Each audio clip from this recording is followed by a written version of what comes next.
ഇന്ന് ശരിക്കും ഒരു വെറൈറ്റി കപ്സിൻ്റെ റെസിപ്പി ആയിട്ടാണ് വന്നത്. പല രീതിക്കുള്ള കപ്സ ചിലപ്പോൾ നിങ്ങൾ കഴിച്ചിട്ടുണ്ടാകും, പക്ഷെ നെത്തോലി കപ്സ അതൊന്ന് ട്രൈ ചെയ്ത് നോക്കണേ. ചൂടായി കിടക്കുന്ന പോട്ടിലോട്ടേക്ക് വെളിച്ചെണ്ണ, ഓയിലോ ഒലിവ് ഓയിലോ ഇഷ്ടമുള്ളത് ഒരു ടീസ്പൂൺ അങ്ങനെ ഒഴിച്ചു കൊടുക്കാം. ഇനി നമുക്ക് ഓൾ സ്പൈസസ് വേണം. ചെറിയ ജീരകം, പട്ട, ഗ്രാമ്പു, ഏലക്ക, കൊത്തമല്ലി എല്ലാം കുറച്ചിട്ട് കൊടുത്താൽ മതി കേട്ടോ. ഇനി ഒരു വലിയുള്ളി അരിഞ്ഞതും കൂടെ ചേർത്തിട്ടൊന്ന് വഴറ്റി കൊടുക്കാം. ഇനി ഇതിലേക്ക് വേണ്ടത് ഉരുളക്കിഴങ്ങാണ്. ചെറിയ ചെറിയ പീസാക്കി അരിഞ്ഞിട്ടതാണ് വേണ്ടത്, എന്നാലുള്ളൂ നമുക്ക് പെട്ടെന്ന് വെന്ത് കിട്ടുള്ളൂ. എന്നിട്ട് അതും കൂടെ ചേർത്തിട്ടൊന്ന് ശരിക്കും വഴറ്റി കൊടുക്കണം. അതിൻ്റെ കളറൊന്നും മാറിക്കഴിഞ്ഞത് വരെ വഴറ്റി കൊടുക്കണേ. ഇനി ഒരു ഉണക്കനാരങ്ങ വേണം.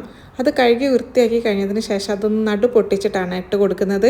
1 ടേബിൾ സ്പൂണ് വെള്ളുള്ളിൻ്റെ പേസ്റ്റ് ചേർത്ത് കൊടുക്കാം. 2 ബൗൾ വെള്ളം ഒഴിച്ചു കൊടുക്കുന്നുണ്ട്. കാരണം ഞാൻ ഈ ഒരു ബൗളിലാണ് അളവ് എടുത്തത് അരിൻ്റെത്. അപ്പോൾ നിങ്ങളുടെ അരിക്ക് അനുസരിച്ചിട്ടുള്ള വെള്ളം ഒഴിച്ചു കൊടുക്കുക.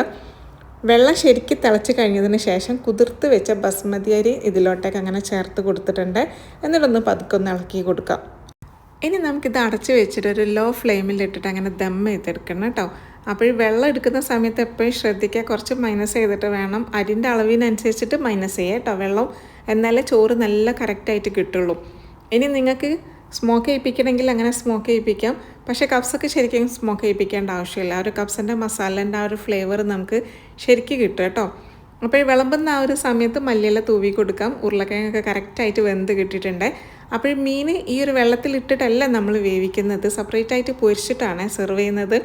അപ്പോൾ നെത്തോലി സാധാ ഉപ്പും മഞ്ഞളും അതുപോലെ കപ്സിൻ്റെ മസാലപ്പൊടിയും ചേർത്തിട്ട് പൊരിച്ചെടുത്തതാണ് ഇത്.